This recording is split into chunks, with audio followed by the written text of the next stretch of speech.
जैसा कि आप लोगों को मालूम है कि मनीष जी 17 महीने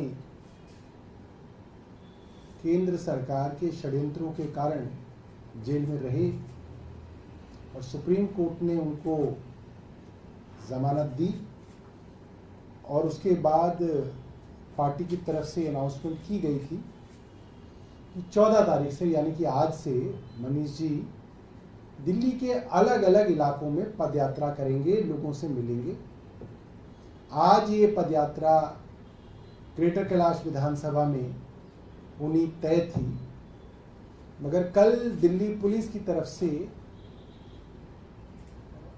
कहा गया है कि सुरक्षा और सतर्कता के कारणों से स्वतंत्रता दिवस से पहले उसकी पूर्व संध्या पे इसको ना करके इसको पोस्टपोन कर दिया जाए 1-2 दिन, तो बेहतर होगा, क्योंकि मामला स्वतंत्रता दिवस का है, सुरक्षा और सतर्कता का है।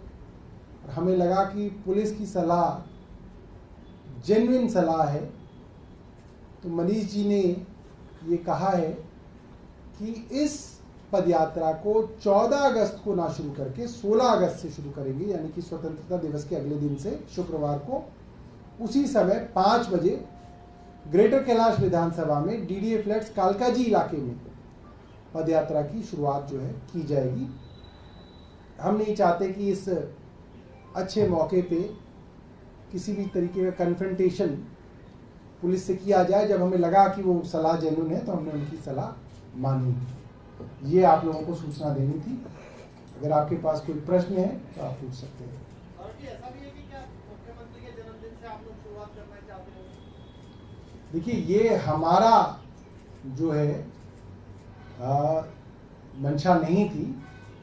हो सकता है कि ऊपर वाले को ये मंजूर हो, ऊपर वाले का ये डिजाइन हो, क्योंकि दिल्ली पुलिस की सलाह हो और हम मान भी लें तो इसके अंदर तो प्रकृति का कुछ ना कुछ जो है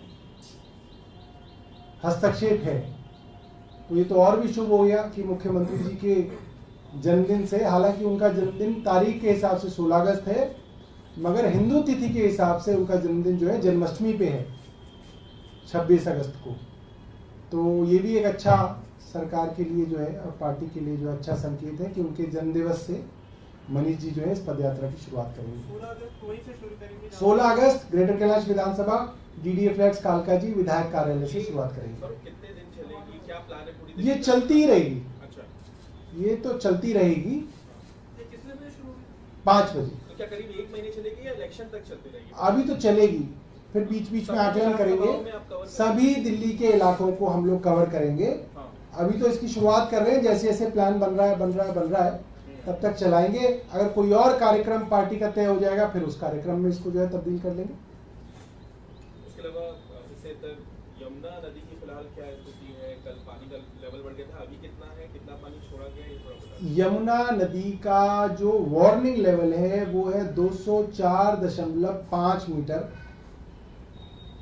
कल ये 204.35 मीटर तक पहुंचा था, तो एहतियात के तौर पे डिपार्टमेंट्स को हाई अलर्ट पे डाला गया था और मैं भी विभागों के साथ जगह का निरीक्षण करने गया था। मगर अब पानी जो है रिसीड कर रहा है और इस वक्त यमुना का लेवल ओल्ड रेलवे ब्रिज पे 203.3 मीटर के करीब है।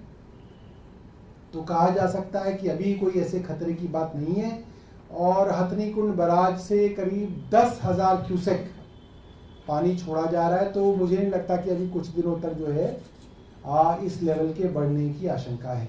मनीष सिसोदिया को जमानत मिलने के बाद अब क्या उम्मीद है कि अरविंद केजरीवाल के मामले में सुप्रीम कोर्ट में सुनवाई होगी? आप लोग इस मामले को किस तरह से देखेंगे? सुप्रीम कोर्ट ने जो प्रेसिडेंस सेट किया है उसमें कुछ बातें उन्होंने अहम बताई हैं। पहला कि अगर ट्रायल शुरू करने में देरी जांच एजेंसी की वजह से है तो उसके लिए आरोपी को प्रताड़ित नहीं किया जा सकता, उसको हमेशा के लिए जेल में नहीं रखा जा सकता।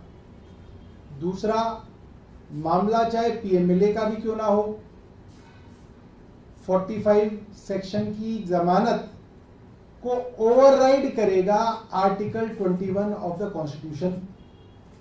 Bell is a right, jail is an exception. तो मुझे लगता है कि उस आधार पर ही अरविंद केजरीवाल जी को भी इसके अंदर राहत मिलनी चाहिए। सौरभ, इसके अलावा रेसलिंग फेडरेशन के जो प्रेसिडेंट हैं उन्होंने ये बयान दिया है कि जो कुश्ती है वो बहुत ज़्यादा डिस्टर्ब रही और हम और मेडल ला सकते थे। उन्होंने ये भी कहा कि किसी भी तरह की दुर्भावना से काम नहीं किया गया है, क्योंकि पिछले दिनों विनेश फोगाट के मामले को लेकर काफ़ी विवाद हुआ। अब उन्होंने ये बयान दिया है कि कुश्ती काफ़ी डिस्टर्ब रही।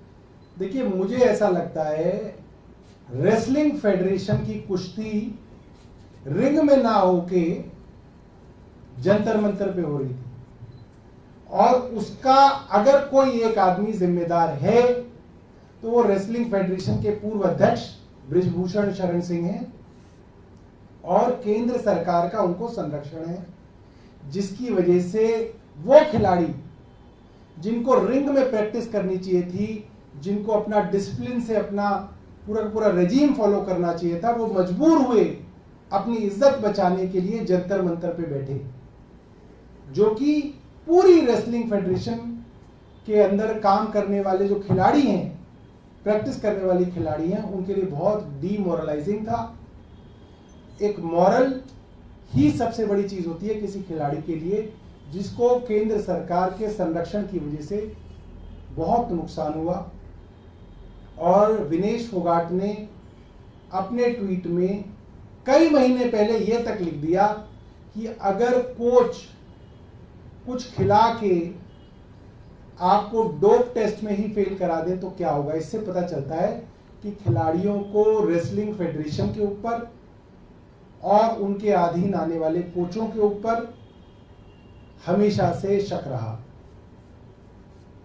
और कुछ कल जो एसडी की तरफ से कहा गया कि कैलाश गहलोत झंडा फहराएंगे, आप लोग लगातार आतिशी का नाम आगे कर रहे थे कि सीएम की तरफ से भी यही बताया गया था गोपाल रजक जैसे मिलने, लेकिन अब कैलाश गहलोत का नाम एक तरह से फाइनल किया गया, इसे कैसे देखना पड़ता है? क्या चाहते? अच्छा, देखिए, ये बात बहुत ही साधारण बात है कि चाहे कैलाश गहलोत फहराएं, चाहे आतिशी फैलाएं, चाहे गोपाल राय फैलाएं, कोई भी चुना हुआ मंत्री, चुनी हुई सरकार का प्रतिनिधि अगर झंडा फहराए तो दिल्ली का जो वोटर है उसकी वोट का सम्मान 15 अगस्त पे हुआ। और 15 अगस्त क्या सिग्निफाई करती है? 15 अगस्त का मतलब ही है कि चुने हुए लोग देश और राज्य चलाएं, लगाए हुए लोग, जैसे वायसरॉय लगाए जाते थे अंग्रेजों के समय में, वायसरॉय थोपे जाते थे अंग्रेजों के समय पे, ऐसे लगाए हुए थोपे हुए लोग ना करके चुने हुए लोग जो हैं झंडा फहराएं, वही आजादी का असली मतलब है।